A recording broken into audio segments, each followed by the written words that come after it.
What it do, y'all? This your boy King Ed the Great coming at y'all with another video.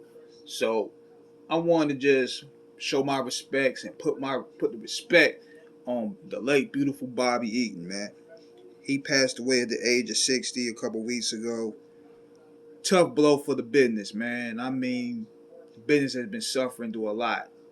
I ain't talking about just the wrestling business, but show business, period. A lot of losses, man. Even Chucky Thompson last week. I mean, it's been crazy. But from what I've seen with Bobby Eaton, out of a lot of the guys that I've heard in the wrestling business, he seemed to be one of the most nicest guys that anybody ever wanted to work with. I mean, he was one of the best workers in the business, man. I mean, if you look at his work from the Midnight Express days, the Dangerous Alliance, and when he went solo, check out that match that he did with Flair at the Clash of Champions 1991.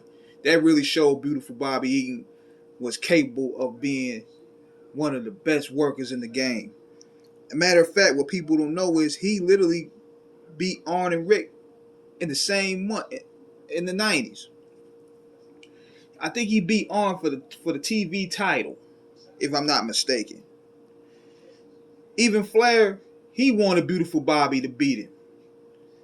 And Jim Herd was like, nah, why you want to let this bum beat you? Yeah, I mean, it just goes to show you the type of respect that beautiful Bobby Eaton had from his peers.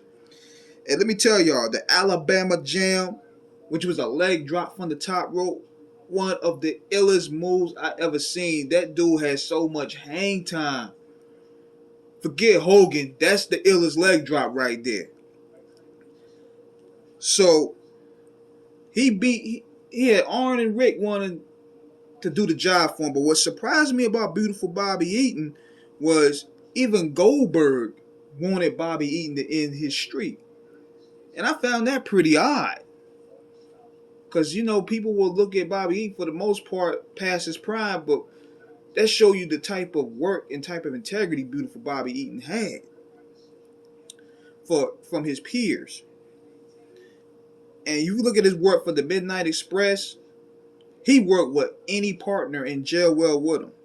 The original Midnight Express with Dennis Condrey, that was good, but when Stan Lane came and replaced him, they mashed like peanut butter and jelly, man. The Midnight Express, they had wars with the Rock and Roll Express and the Road Warriors. Man, that NWA tag division was fire in the 80s, man. That was some real good, hard-nosed wrestling right there. And we never seen beautiful Bobby Eaton go to the WWF, to my knowledge. I don't know if he tried out, but this was been a total loss, man. I mean, I would listen to Jim Cornette's podcast, and Jim Cornette taking it tough, man. I mean, that was his boy. I mean, he was crying on the air. That was his boy right there, man. I mean, Bobby Eaton, he never really rubbed nobody the wrong way. He wasn't egotistical. He didn't come in with no prima donna attitude. The guy was as a nice guy, as solid as they come from what I've seen of him. And not to mention, he did some work with ECW. It was around the time when they were doing that whole experimental transition with WCW and ECW at that time. But the guy, rest in peace, man. Oh, I forgot about the Fabulous Freebirds. The Fabulous Freebirds and the Samoan S.W.A.T team. Man, that NWA tag team division was crazy at that time, man. So, rest in peace, man, to one of the best to do it, man. Beautiful Bobby Eaton.